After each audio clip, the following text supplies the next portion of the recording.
Audi otimista para a estreia na Austrália, Verstappen fugindo da nova Fórmula 1 e também explicando por que você não pode andar no 102%, FIA admite que pode fazer algumas alterações e Mercedes falando sobre o seu motor, tudo isso agora. Olá amigo do Ressaca Motor, seja bem-vindo a mais um vídeo, eu sou Matheus Pucci, vídeo tradicional de notícias, se você não viu o anterior, dê uma olhada, estamos em semana de corrida, muita coisa acontecendo, lembrando que o Resident Evil ainda está em promoção pelo preço mais barato, entre pelo link na descrição que você não vai se arrepender na Instant Gaming, outros jogos e gift cards lá também em promoção, e na Paddock BR ainda está rolando a promoção de pré-temporada, na compra de 2 camisetas ou mais, 2 moletons, tal, você leva um item colecionável em que você pode escolher os pilotos mandando para eles lá no atendimento. Cupom Ressaca Motor na Paddock BR. Vamos lá, meus amigos, começando aqui então com a Audi. Nós temos a equipe do brasileiro Gabriel Bortoleto, otimista para sua estreia na Fórmula 1, agora na Austrália, e inclusive tem eventos públicos programados nas fábricas para motivar os funcionários e também terá a presença do CEO no dia da corrida.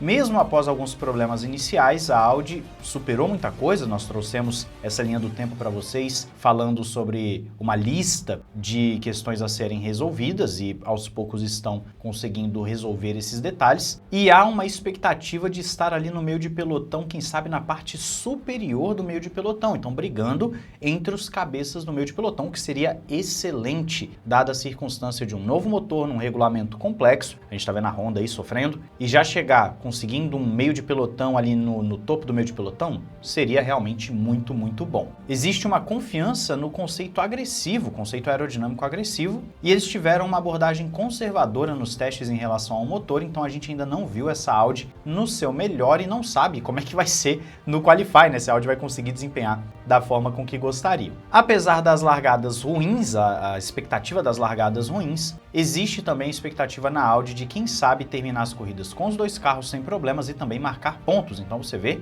que é sim uma ambição bem interessante da Audi para esse início, vamos ver se vão conseguir. Seria muito bom a Audi já chegar com essa pompa toda, marcando pontos e vislumbrando um futuro bem legal na Fórmula 1.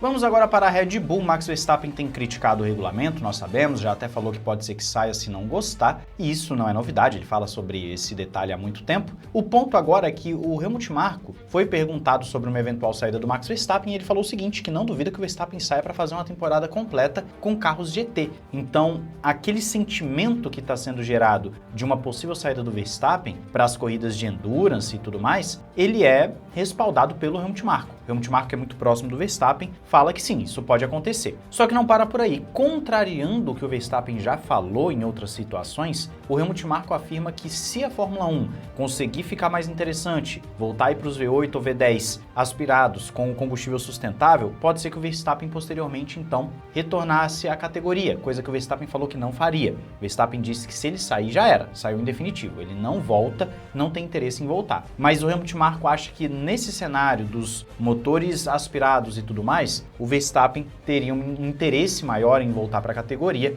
então existe a possibilidade da saída e existe a possibilidade da volta, de acordo com o Helmut Marko. Eu diria que o Verstappen até 2028 vai avaliar muito bem, que é o contrato dele ali com a Red Bull. Ele vai avaliar muito bem o que está acontecendo. Se vai mudar para Mercedes, se não vai, o que ele vai fazer? Ele vai avaliar muito. E se ver que o regulamento não está agradando, aí eu acho que ele sai mesmo na temporada 29 e a gente não teria o Verstappen. Seria uma grande perda para a Fórmula 1? Claro, até porque em 2029 você já não espera ter mais Hamilton nem Alonso. Seria uma grande perda, mas é esperar para ver.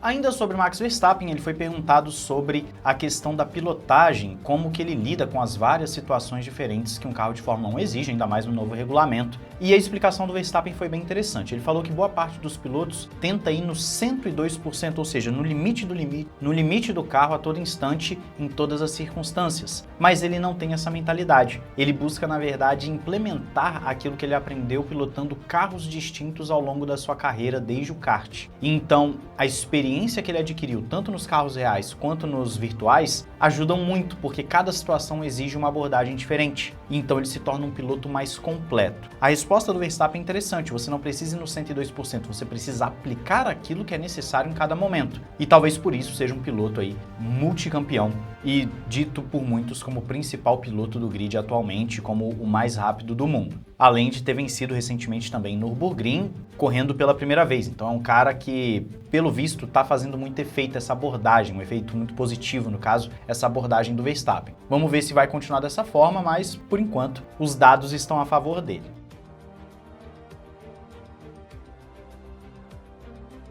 Agora nós vamos para uma parte bem curiosa. O Nicolas Tombazis, que é o diretor de monopostos, falou que sim, eles estão dispostos a fazer algum tipo de modificação no regulamento, se houver necessidade, provavelmente vai ter necessidade, só que o que chamou a atenção mesmo é ele falando que o ponto inicial do regulamento está muito forte, é uma base sólida. Gente, a gente está tendo o pior início de regulamento de sei lá quanto tempo, de não sei quantas décadas. A corrida é agora.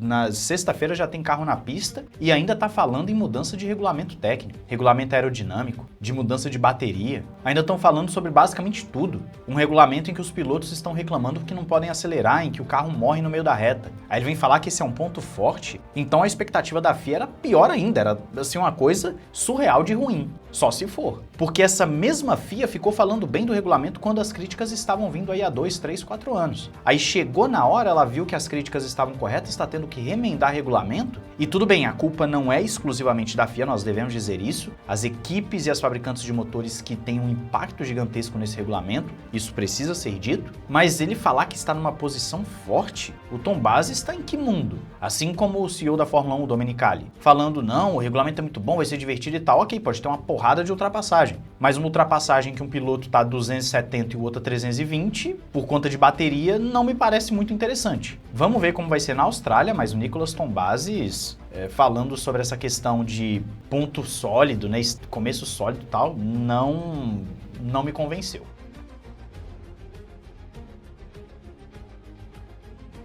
Agora vamos para a Mercedes, porque a Mercedes é a principal equipe no que diz respeito à expectativa em relação aos motores, por mais que tenha tido um problema ou outro durante os testes, e o Hywel Thomas sugere que equipes de fábrica como a Mercedes têm uma vantagem natural, devido à proximidade aos laços mais fortes entre a equipe de engenharia e a hierarquia, né, até porque o motor é feito para aquele carro, e apesar dos motores serem idênticos para as equipes clientes, Alpine, McLaren, Williams podem ter uma desvantagem inicial por não ter o conhecimento completo dos motores. Mas o interessante é que o motor Mercedes está sendo colocado pela própria Mercedes como, não é essa grande coisa. Sendo que você já tem, principalmente no Auto Racer, que é da Itália, e a gente fica um pouquinho pé atrás, porque quando se trata da Ferrari, o pessoal tende a não ser muito imparcial, né? A gente brinca aqui. Mas o Auto Racer falando que a Mercedes ainda teria de 20 a 50 cavalos de potência para liberar, o que é muita coisa. De 20 a 50 cavalos de potência você acabou o campeonato. E outra, com a passagem que foi durante esse período aí de final de semana, tal, tava descansando, com agora a confirmação de que os testes serão feitos a partir de 1º de junho,